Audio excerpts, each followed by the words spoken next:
Buenos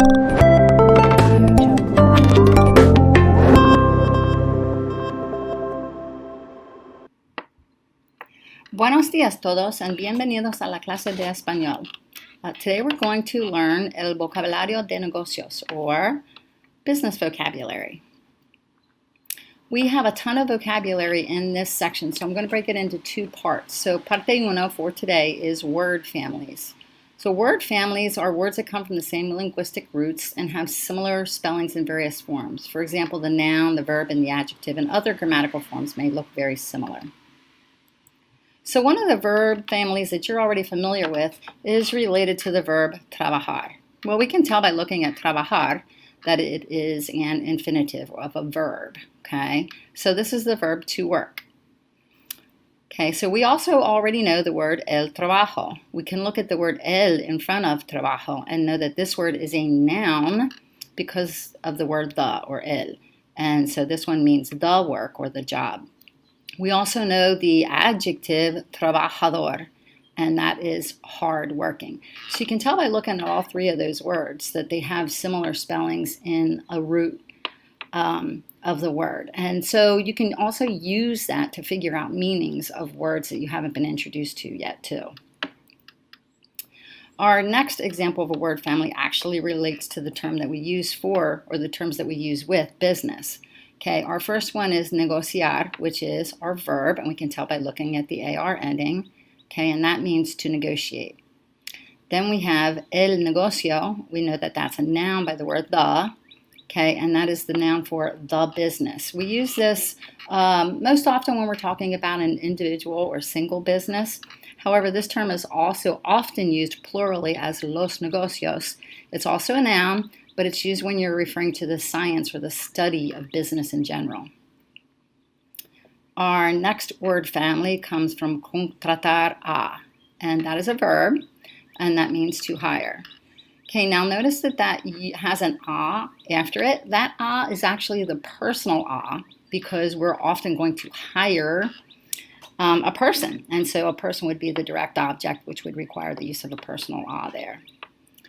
Okay, if contratar a is to hire, then el contrato is the noun for the contract.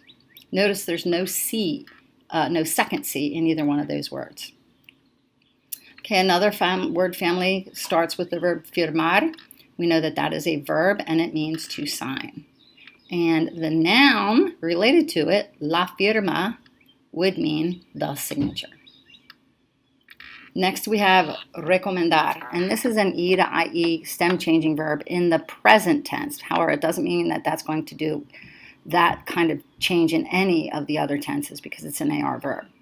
Okay, recomendar is our verb, and so that means to recommend. It's also a cognate, and la recomendación is the noun that means the recommendation. Next we have solicitar, and be careful with this one. We know it's a verb, but we're going to use this verb to mean to apply for, and the for is understood in that you would not add another word for for. And if you're applying for something, you have to fill out a solicitud, and that is the noun for the application. Next we have requerir. Okay, be careful with this one because it looks a lot like the verb querer, but querer is an ER verb. And requerir is an IR verb. They do not conjugate the same way. This one has no stem changes. This is to require. So los requisitos would be the noun for the requirements.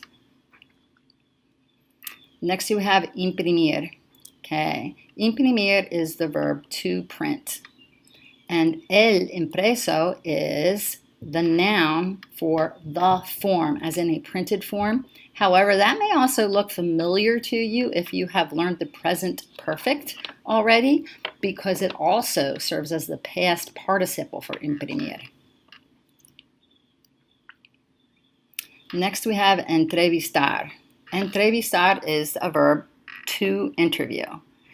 La entrevista is the related noun for the interview. And we're going to throw another one in here. El entrevistor Notice there's an el in front of it, so that's another noun. This is the interviewer, or the person who's conducting the interview. Next, we have fabricar. Well, we know that that's a verb, okay, and that means to manufacture. Manufacturing companies also say that they fabricate things sometimes, okay, so you can use that to kind of bring yourself back to the understanding of manufacture. And then the noun, la fábrica, well, where are things manufactured? They're manufactured in the factory. Next, we have a tener expression, tener éxito. Okay, that means to be or to have success, to be successful or to have success. Éxito, as a noun by itself, is the success. Okay, just the opposite of success, we have fracasar. Fracasar is the verb to fail, and the failure is el fracaso. Okay, this slide's going to be a little bit complicated because we have a lot of going on here, a lot of things going on here. We have two verbs that mean pretty much the same thing, capacitar a and entrenar a. Okay, those are both verbs that mean to train and to train someone else. That a that comes after those words is the personal a, because whatever comes next is going to be a person or a pet. And so whenever a person or pet is the direct object in a sentence, you need that personal a in front of it. If we make these verbs reflexive, okay, they're still verbs, okay? However, this time it means that the person themselves are undergoing training to be something. Like, I'm training to be a lifeguard, or I'm training to be a doctor, okay? Now, el entrenador or la entrenadora is a noun for the coach or the trainer, and la capacitación is the noun for the training. We also have la ventaja, which is a noun for advantage. We don't have the verb in this group, but we have another related noun for disadvantage or desventaja. And finally, we have emplear, which is the verb to employ. And then we have nouns. We have el and la, empleado or empleada. So you can tell that this is a person because we have two versions of it. That is the noun for the employee. Be careful you do not get that mixed up with el empleo. El empleo is also a noun, but it means the employment or the job or the work. Like, I'm seeking employment in the science field or something like that. Our next word family involves one that you are mildly familiar with, but we're going to use it in a different way. And this is the verb ponerse. Okay, so you already know ponerse as the verb for to put on. However, it also means to become. Like, I'm going to become a doctor. Okay? Now, you've already seen the word puesto before, but we're going to use this as a noun, el puesto. And that is the position. You've seen it before in the present perfect tense as the past participle for poner. But this time we're using el in front of it to make it a noun. Okay, we will go on to part 2 now. And this is la gente y las cosas. So these are the people and the things that are related to business. First, we have la empresa. Okay, this is the firm, company, or business. We also had earlier, we had the word el negocio. So we have a couple different options on how we want to, what name we want to assign to some of these things. Okay, el dueño or la dueña. So this is a person because we have an el and a la version. This is the owner. El jefe or la jefa. This is the boss. El or la gerente. Notice the ending of this word doesn't change, just the el or la. That is the manager. Now, we have a verb related to this, but it is not in the same word family. Okay, the verb we're going to use here is dirigir. Dirigir is the verb to manage, but notice they are not in the same verb family. They don't look anything alike. Okay, el director or la directora can be the director, or it can also be the principal of a school. Okay, el obrero or la obrera. So we have a person here again.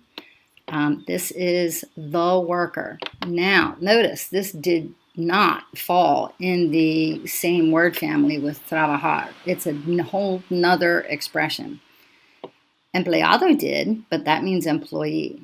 Okay.